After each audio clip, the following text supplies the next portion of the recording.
কপ ভেন্যুর media centre থেকে আপনাদের সবাইকে শুভেচ্ছা ও স্বাগত জানাচ্ছি। জনাব হাফিজুল ইসলাম খান।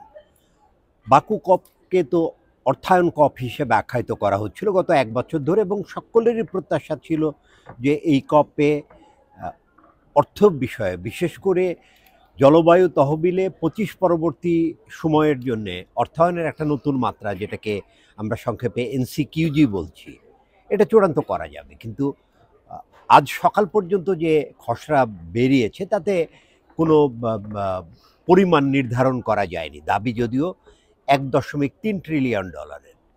কেন এমনটি হচ্ছে? আমি ভাই আপনাকে ধন্যবাদ। আসলে প্রশ্নটা হচ্ছে আমাদের এনসিকিউজি, এটা টার্মিনোলজি, সেটা হচ্ছে নিউ কালেকটিভ অ্যান্ড কোয়ান্টিফাইড গোল। এই গোলটা সেট করার জন্য গত 2 বছর ধরে অনেকগুলো টেকনিক্যাল এক্সপার্ট ডায়ালগ হয়েছে। স্লোলি আলোচনা করে করে আমরা কপে আসছিলাম, এখানে COP29-এ আমরা ভেবেছিলাম একটা কোয়ান্টিফাইড গোল আমরা অ্যাডপ্ট করতে পারবো, যেটা আপনি বলেন $1.3 ট্রিলিয়ন। এইটার ডিমান্ডটা আসছে ডেভেলপিং কান্ট্রি থেকে, যাদেরকে অর্থায়নটা করতে হবে। এখন 1.3 ট্রিলিয়ন এটাও কিন্তু খুব একটা বড় অ্যামাউন্ট না অ্যাডাপ্টেশন লস অ্যান্ড ড্যামেজের জন্য যে পয়সা লাগবে। কিন্তু যারা পয়সা দিবে তারা এই অ্যামাউন্টটা মানতে রাজি না। আপনি জানেন 2009 থেকে 2015 পর্যন্ত কমিটমেন্ট ছিল $100 বিলিয়ন পার ইয়ার, যেটা আবার সেকেন্ড এক্সটেন্ড করে 2025 পর্যন্ত করা হয়েছে। ডেলিভারি কিন্তু ওরা দেয়নি। $100 বিলিয়ন যেখানে ডেলিভারি দিচ্ছে না, এখন 1.3 ট্রিলিয়ন একটা গোল যদি ওরা মেনে নেয়, ওরা খুবই কনসার্ন ডেলিভারি কিভাবে দিবে। অ্যাট দ্য সেম টাইম আমরাও কনসার্ন, এটা গোল ঠিক হলো, কিন্তু ওদেরকে ডেলিভারি দিতে হবে। না, আপনি রাইটলি বলেছেন যে এর মধ্যে তো প্রশ্ন উঠেছে কোয়ালিটি অফ ফাইন্যান্স। কারণ উন্নত দেশগুলো বলছে যে তারা তাদের মতন করে দেবে, কিন্তু উন্নয়নশীল দেশগুলোর দাবি যে প্রচলিত উন্নয়ন সহায়তার অতিরিক্ত হতে হবে, এবং ক্লাইমেট ফাইন্যান্সের যে তহবিলটা আসতে হবে সেটা প্রাইভেট সেক্টরের হতে হবে, এবং এটার কোয়ালিটি হতে হবে অনুদান হিসাবে। কিন্তু সেটা তো হলো না। কিন্তু মানে G20-র রিও সামিট থেকে মানে G20 লিডাররা তো জাতিসংঘর মহাসচিবের অনুরোধের প্রেক্ষিতে একটা গ্রিন সিগন্যাল তো দিয়েছিল, এখানে তাদের যেসব মিনিস্টাররা নেগোসিয়েশন করছেন, বিশেষ করে এনসিকিউজি নিয়ে, যে ফান্ড নির্ধারণ করার ব্যাপারে। কিন্তু এই 1.3 ট্রিলিয়নের মধ্যে মানে এই ধরনের কথা শোনা যাচ্ছে যে তারা এগ্রি করেছে, কিন্তু পাবলিক সেক্টর এবং প্রাইভেট সেক্টর এবং আন্তর্জাতিক ব্যাংক সব মিলিয়ে এই তহবিলটা হবে। কিন্তু মানে G77 বা এলডিসি এদের পক্ষ থেকে বলা হচ্ছে যে না, এটা পুরোটাই পাবলিক সেক্টরে হতে হবে। $220 বিলিয়ন এলডিসির জন্য ডেডিকেটেড রাখতে হবে, এবং এর কমপক্ষে 20% অর্থ UNFCCC উইন্ডোজের মাধ্যমে ডেলিভারি দিতে হবে। তো এই যে ডেডলকটা হয়েছে, তো এই আলোচনায় বোঝাই যাচ্ছে, তো ডেডলকটা কোথায়, আর খোলারই বা কি চেষ্টা হচ্ছে? প্রত্যেকটা জায়গায় আসলে ডেডলক। আপনি যেটা বললেন যে কোয়ান্টিটি, অ্যামাউন্ট নিয়েও ঝামেলা হচ্ছে, কোয়ালিটি, আপনাকে ডেলিভারি দিতে হবে। $100 বিলিয়ন তো ডেলিভারি দেয়নি।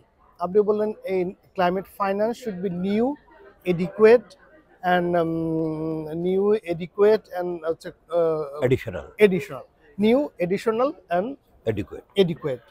তিনটা শব্দ আমরা ইউজ করি, যেটা হচ্ছে ওডিআই থেকে এটা আলাদা হবে। সেই জন্য আমরা ক্লাইমেট ফাইন্যান্সের ডেফিনিশন চাই। We are far away from that definition to be agreed. এখন কেন ওরা 1.3 ট্রিলিয়ন বা $1 ট্রিলিয়ন রাজি হচ্ছে না? কারণ একটা কমিটমেন্ট যদি এখানে আসে, আমাদের কিন্তু এখন বিটিআর, যেটা বাই অ্যানুয়াল রিপোর্ট বলি, ট্রান্সপারেন্সি ফ্রেমওয়ার্কের আন্ডারে বিটিআর দিতে হয়। যদি আমরা ক্লাইমেট ফাইন্যান্স এগ্রি করছি না, কিন্তু ট্রান্সপারেন্সি মেকানিজম কিন্তু ডেভেলপ করছে, এবং ন্যাশনাল লেভেলেও কিন্তু অনেক অ্যাকাউন্টিং মেকানিজম ডেভেলপ করছে। আমরা কিন্তু আইডেন্টিফাই করে ফেলতে পারবো। এখন বেসিক্যালি আমরা ওয়েসিডি বা অক্সফামের রিপোর্ট, ব্লা রিপোর্টের উপর ডিপেন্ড করে যে কত ক্লাইমেট ফাইন্যান্স হিসেবে ওরা ডেলিভারি দিল। কিন্তু আমরা যখন লোকাল লেভেলে বিটিআর ডেভেলপ করছি, আমরা by annual report under transparency framework, তখন কিন্তু লোকাল ন্যাশনাল লেভেল থেকে আপনার তথ্য আসবে যে কত টাকা ডেলিভারি দিচ্ছেন আপনি। একটা automatic accounting system bottom up approach হিসেবে ডেভেলপ করে যাবে। দ্যাটস ওয়াই ওরা খুবই কনসার্ন যে আসলে $1 ট্রিলিয়ন কমিটমেন্ট যাবে কিনা। না কিন্তু এই যে আজকে আগামীকাল একদিন আছে বাকি, এই অবস্থায় তো আপনি কি আশাবাদী হতে পারছেন যে এখানে একটা মানে পরিমাণ নির্ধারিত করা সম্ভব হবে কি হবে না? আসলে যদি দেখেন আসলে এনসিকিউ যে না, আপনি যদি মিটিগেশন ওয়ার্ক প্রোগ্রামে দেখেন ওখানেও স্লো, অ্যাডাপ্টেশনও স্লো। আর লস এন্ড ড্যামেজ আপনি জানেন রুল 16 আমরা অলরেডি অ্যাপ্লাই করে দিয়েছি। এখন যদি এনসিকিউ যে আমরা এগ্রি না করতে পারি, it will be totally fail COP, যেটা আজারবাইজান কপ প্রেসিডেন্সি মেনে নিতে কষ্ট হবে। শুধু আজারবাইজান কপ প্রেসিডেন্সি না, যারা আমরা এখানে প্রায় 60,000 মতো লোক আসছে, আমরা সবাই আপসেট হব এবং কপ প্রসেসটাও কিন্তু ঝুলে যাবে। এই আপনি জানেন কোপেনহেগেন যখন ফেল করলো তখন কিন্তু আবার এই মাল্টিল্যাটারালিজম নিয়ে অনেক প্রশ্ন হয়েছে। এইবার কিন্তু ভয়ঙ্কর একটা ক্রিটিসাইজ হচ্ছে। আমাদেরও চিফ উপদেষ্টা মহোদয় এসছিলেন, উনিও কিন্তু এই কপ প্রসেসের সমালোচনা করে গেলেন। শুধু উনি না, অনেকগুলো রাষ্ট্রও কিন্তু এই কপ 29 অ্যাটেন্ড করেনি। সো মাল্টিল্যাটারালিজম কিন্তু প্রশ্নের সম্মুখীন হবে। না তাহলে বিষয়টা তো এরকম যে ধরুন উন্নত দেশগুলোর অর্থ দেবে না এমন না, যদিও তারাও চাপের মুখে আছে, আর্থিক নানা ধরনের চাপের মুখে আছে। তো কি মনে হচ্ছে, কারণ এই কপ প্রসেসে আমরা যেটা দেখি নেগোসিয়েশনের শেষের ৩-৪ দিন খুব দ্রুত বিষয়গুলো না আগায়। যেমন কালকে বোধহয় নেগোসিয়েটররা গভীর রাত পর্যন্ত আলোচনার ফল হিসাবে দূরত্ব অনেকখানি কমিয়ে আনা সম্ভব হয়েছে। এখন একটা টেক্সটও প্রায় চূড়ান্ত হয়েছে। তো কি দাঁড়াতে পারে? আসলে আজকে রাতে বোঝা যাবে। সবাই চেষ্টা করছে, কপ প্রেসিডেন্সিও চেষ্টা করছে। আমি কপ প্রেসিডেন্সির সমালোচনা করতে চাই না, কিন্তু কপ প্রেসিডেন্সি ডিপ্লোম্যাটিক্যালি খুব দুর্বল ছিল। থ্রু আউট দ্য ইয়ার কাজ করেনি। এখন লাস্ট মোমেন্টে এসে কাজ করে কতটা কি করতে হবে আমার জানা নাই। আমরা আশা করছি আজকে রাতে কাজ করে কালকে আপনাকে আমি ফাইনাল আপডেট দিতে পারবো। আমরা এখানে শেষ করতে চাই আমজাদ ভাই। আমি আর একটা ছোট্ট কথা জানি, যেটা আপনি বললেন যে আর্টিকেল 16 এর আওতায় লস অ্যান্ড ড্যামেজ রেফার্ড হয়ে গেছে বা পরবর্তী কপের এজেন্ডা হিসাবে, কিন্তু একটা প্রত্যাশা তো ছিল যে লস অ্যান্ড ড্যামেজ তহবিলে $161 বিলিয়ন যেটা জমা আছে তার অতিরিক্ত এখানে কমিটমেন্ট আসবে, এটাও আসলো না কেন? এইখানে অস্ট্রেলিয়া, সুইডেন, লুক্সেমবার্গ, অস্ট্রিয়া 4-5টা দেশ কিছু টাকা কমিটমেন্ট করেছে। এটা একটা সান্ত্বনা। যেমন অস্ট্রেলিয়া $50 মিলিয়ন কমিটমেন্ট করেছে, সুইডেন $17 মিলিয়ন। এগুলো খুবই পিনাটস। এগুলো আমাদেরকে সান্ত্বনা দেওয়ার একটা কৌশল।